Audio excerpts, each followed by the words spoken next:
Johnson. The Hungarian parliament has just passed a law in the past few minutes that bans what is described as the promotion and portrayal of homosexuality and gender reassignment among those under 18.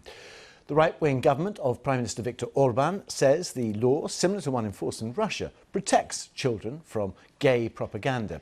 Rights groups, though, say it will make sex education in schools difficult and could lead to films being banned as well. On Monday, thousands of Hungarians took part in the protest against the move.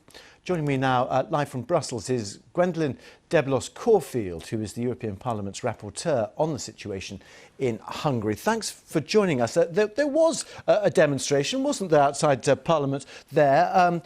It didn't change anything. It shows that Orban is not without opposition, but he's still got a majority of getting these laws through. Orban has this majority for years now. He did a constitutional change a few years ago, 4 or 5 years ago. That means that now he has 2/3 of the majority, always in parliament, so he can do whatever he wants anyway. So people can oppose by words, oppose by manifestations, demonstrations, but they cannot oppose by vote anymore because he always gets this majority in parliament. That is how he changed the constitution. And yet the past law about redefining or defining constitutionally marriage as that between a man and a woman did have the backing of a majority of Hungarians. This is always a bit difficult to know what is the backing exact, because it's difficult. Today, the situation of media, the situation of free speech is so bad in Hungary. To make a very strict prognostic on this would be difficult.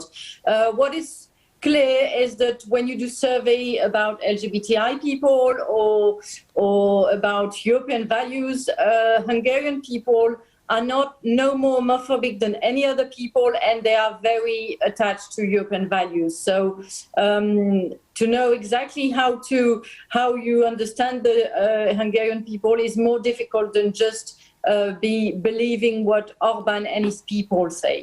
So what impact will this law, which is piggybacked, I think, on the back of a law about paedophilia, what impact will that have? So yes, indeed, it's a little part of a huge law, and you didn't have the choice to vote some parts or another. That's why the opposition decided to not vote any of it, because it was so difficult to choose, because some of it is so bad and some of it can be okay.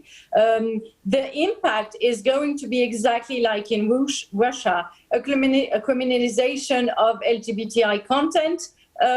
And so this leads to a criminalization of LGBTI, a stigmatization, a further discrimination of these people, and a very, very outrageous, scandalous opposition, comparison between pedophilia and LGBTI people on one hand, and on the other hand, no real efficient public policies against child abuse. I mean, it's all about stigmatizing LGBT content, but it's not proposing any tools to really tackle child abuse. So it's not resolving the problems of these children in danger, but it is stigmatizing all sorts of other people.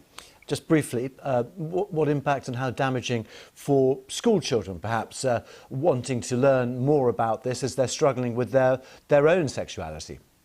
Yes, I mean, they will have huge difficulties to get access to diverse content, to know about who they are and what they can feel and to understand themselves. But more largely, I mean, it will also have a chilling effect on any content about health, sexual reproductive rights, about your identity. So it will be a problem for all children and all young people in this moment where you wonder about yourself, your body, who you are. So it's going to be very harmful for a lot of people. It's coming back to ages ago when we thought, you mustn't speak truth to children and you mustn't explain anything and give no information to young people. It's just a blind way of giving ignorance to all of our youngsters. Delbos-Corfield, thank you very much indeed for joining us.